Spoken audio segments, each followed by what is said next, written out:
ఇవాళ Telugu film chamber ఎన్నికలు జరగబోతున్నాయి. చిన్న నిర్మాతలంతా మన ప్యానెల్ పేరుతో, పెద్ద నిర్మాతలంతా ప్రోగ్రెసివ్ ప్యానెల్ పేరుతో పోటీ పడుతున్నారు. గిల్డ్ పేరుతో కోట్లాది రూపాయల పరిశ్రమ సొమ్మును బడా నిర్మాతలు దోచుకుంటున్నారని చిన్న నిర్మాతలు ఆరోపిస్తుండగా ఈ ఎన్నికలు పదవుల కోసం కాదు, అస్తిత్వాన్ని కాపాడుకోసం అని ప్రోగ్రెసివ్ ప్యానెల్లోని అగ్ర నిర్మాతలు వాదిస్తున్నారు. దీంతో మరోసారి ఛాంబర్ ఎన్నికలు రసవత్తరంగా మారాయి. ఛాంబర్లోని 4 సెక్టార్లైన ప్రొడ్యూసర్, డిస్ట్రిబ్యూటర్లు, ఎగ్జిబిటర్లు, స్టూడియో ఓనర్స్ లో ఓటు హక్కు ఉన్న వారంతా ఈ ఎన్నికల్లో ఛాంబర్ అధ్యక్ష కార్యదర్శులతో పాటు ఎగ్జిక్యూటివ్ కమిటీని ఎన్నుకోబోతున్నారు.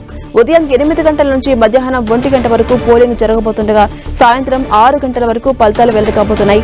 మొత్తం 3,355 మంది సభ్యులుండగా ఈసారి ఎగ్జిబిటర్ సెక్టార్ నుంచి అధ్యక్షుని ఎన్నుకోబోతున్నారు.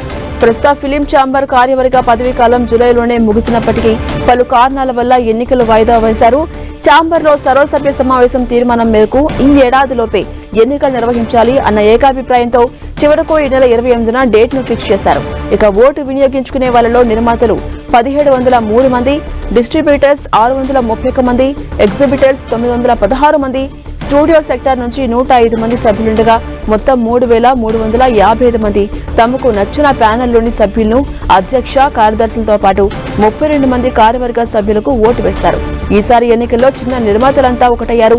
చదలవాడ శ్రీనివాసరావు, సి కళ్యాణ్, ప్రసన్న కుమార్ బలపరుస్తున్న మన ప్యానెల్ కు అగ్ర నిర్మాతలైన అల్లు అరవింద్, సురేష్ బాబు, దిల్ రాజు బలపరుస్తున్న ప్రోగ్రెసివ్ ప్యానెల్ మధ్య పోటీ ఏర్పడింది.